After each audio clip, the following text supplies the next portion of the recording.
कहानी मुंबई इंडियंस के महापराक्रम के महागाथा की। 25 मई 2014 वानखेड़े के मैदान पे ये मैच खेला जाने वाला था और यही मैच पे ये तय होने वाला था कि क्वालिफाई करने वाली वो चौथी टीम कौन सी होगी। लीग स्टेज के आखिरी चरण का आखिरी मुकाबला। एक और राजस्थान के पास क्वालिफाई करने के दो आसान रास्ते थे। पहला, राजस्थान किसी तरह अगर मुंबई को हरा दे तो राजस्थान 16 पॉइंट के साथ क्वालिफाई कर जाएगी। वहीं दूसरा एक ऐसा रास्ता था जो बेहद आसान था। मुंबई के लिए क्वालिफाई की राह बेहद मुश्किल हो चुकी थी। मुंबई हर हालात में इस आईपीएल में क्वालिफाई करना चाहती थी। ऐसे में मुंबई के पास सिर्फ एक रास्ता था। मुंबई होने वाला अगला मैच ना सिर्फ जीते मगर एक बड़े अंतराल से इस मैच में विजय हासिल करे। दुनिया की नज़रों में ये दोनों काम असंभव हो चुके थे। क्रिकेट के दिग्गज मान चुके थे कि इस साल मुंबई आईपीएल से बाहर हो चुकी है।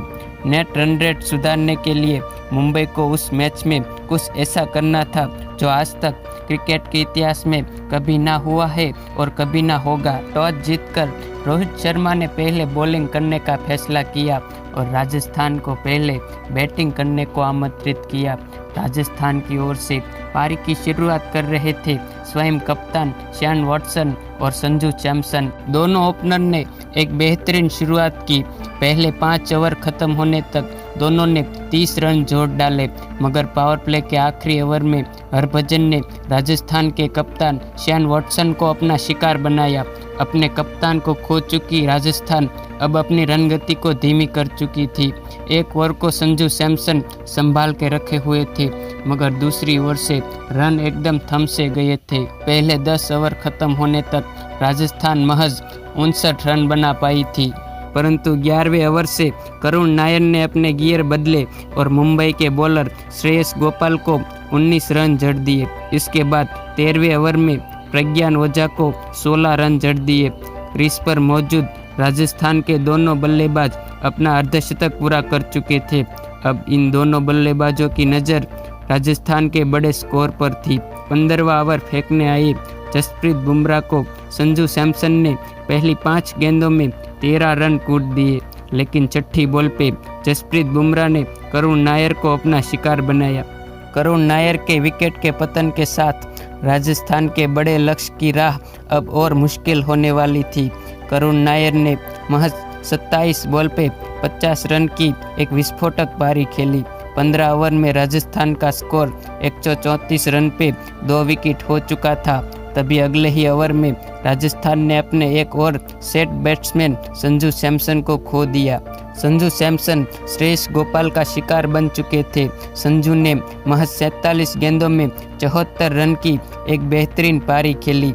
बड़े स्कोर का सपना देख रही राजस्थान एक बार फिर से संकट में फंस चुकी थी। 16वें और 17वें ओवर को मिला के राजस्थान के खाते में महज 2 रन आए। राजस्थान को अब उम्मीद थी ब्रेन हर्ट्स और केवन कुपर से। दोनों की विस्फोटक फिनिशिंग की मदद राजस्थान ने अगले 3 ओवर में 44 रन जड़ डाले।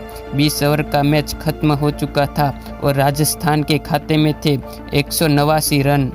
ये रहा राजस्थान के बल्लेबाजों का पराक्रम और ये रहा मुंबई के गेंदबाजों का पराक्रम।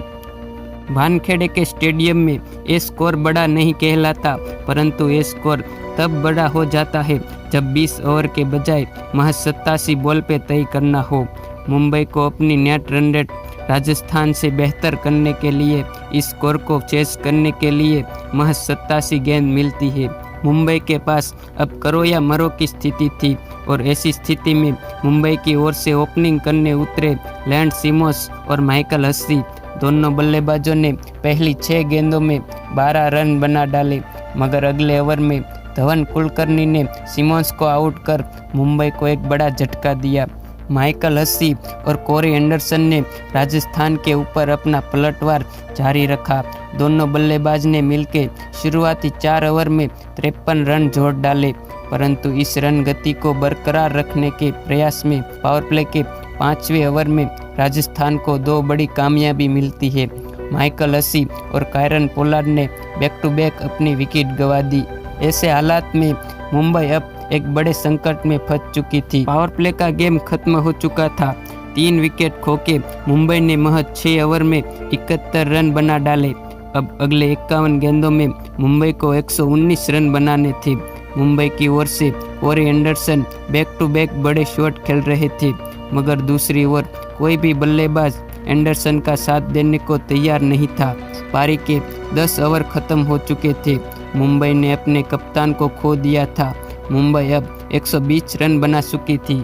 अब अगली 27 बॉल पे मुंबई को 70 रन की जरूरत थी। एंडरसन ने 11वें ओवर में जेसन फॉकनर को 19 रन और 12वें ओवर में वॉटसन को 18 रन कूट डाले और मुंबई के स्कोर को 150 के पार पहुंचा दिया। मुंबई को अभी भी क्वालिफाई करने के लिए 15 बॉल पे 33 रनों की जरूरत थी। इनमें से 13 रन अगले 13वें ओवर में आ जाते हैं। अब 9 बॉलों पे 20 रन की जरूरत थी। 14वां ओवर फेंक रहे प्रवीण तांबे ने 11 रन लुटा दिए। अब अगले 3 बॉलों पे 9 रन की जरूरत थी और ये 3 बॉल डिसाइड करने वाली थी कि मुंबई क्वालिफाई करेगी या नहीं। अगली 3 बॉल डिसाइड करने वाली थी कि मुंबई का ये सफ़र जारी रहेगा या फिर यहीं खत्म हो जाएगा। आखिरी 3 गेंदें बची हुई थी। कोरी एंडरसन ने स्ट्राइक देके रायुडू को सामने बुलाया। अब अगली 2 बॉलों पे 8 रन की जरूरत थी। अंबाती रायुडू ने अगली बॉल पे एक छक्का जमाया। छक्के के साथ अगली 1 बॉल पे 2 रन की जरूरत थी, लेकिन अगली गेंद पे कहानी में पलटवार होता है। अंबाती रायुडू रन आउट हो जाते हैं। सभी को लगा कि मुंबई की कहानी अब खत्म हो चुकी है। राजस्थान जश्न में झूम उठा था। मुंबई की उम्मीद, मुंबई के फैंस दोनों परेशान थे, मगर तभी थर्ड अंपायर की ओर से कॉल आता है कि अगली बॉल पे एक चौका या एक छक्का लग जाता है तो मुंबई फिर भी क्वालिफाई कर जाएगी। ऐसे हालात में राजस्थान को अगली 1 गेंद में 1 बाउंड्री बचाना था और ठीक ऐसे ही हालात में मुंबई को अगली 1 बॉल पे 1 बाउंड्री लगाना था। राजस्थान का पक्ष बेहद मजबूत था। मुंबई के लिए ये राह बिल्कुल भी आसान नहीं थी, क्योंकि जिस खिलाड़ी मुंबई को इस हालात तक लेके आया था वो खिलाड़ी अब नॉन स्ट्राइक पर खड़ा था और मेन स्ट्राइक पर वो खिलाड़ी था जिसका नाम क्रिकेट की दुनिया में गुमनाम था। रायुडू के बाद आदित्य तारे मुंबई की कमान संभाल रहे थे। मुंबई के फैंस की उम्मीदें आदित्य तारे पर थी, परंतु आदित्य तारे के इस शॉट ने मुंबई की उम्मीदों को जारी रखा। आदित्य तारे ने एक बेहतरीन शॉट लगा के मुंबई को ये मैच जिता दिया। मुंबई के हाथ में अब प्लेऑफ की टिकट आ चुकी थी और मुंबई के प्रशंसक, मुंबई के फैंस, मुंबई के प्लेयर अपनी जीत का जश्न मना रहे थे और राजस्थान का सफ़र यहीं समाप्त हो चुका था। ये रहा मुंबई के बल्लेबाजों का पराक्रम और ये रहा राजस्थान के गेंदबाजों का स्कोर कार्ड। मुंबई की ओर से कोरी एंडरसन ने 44 बॉलों पे 95 रन की एक ताबड़तोड़ पारी खेली।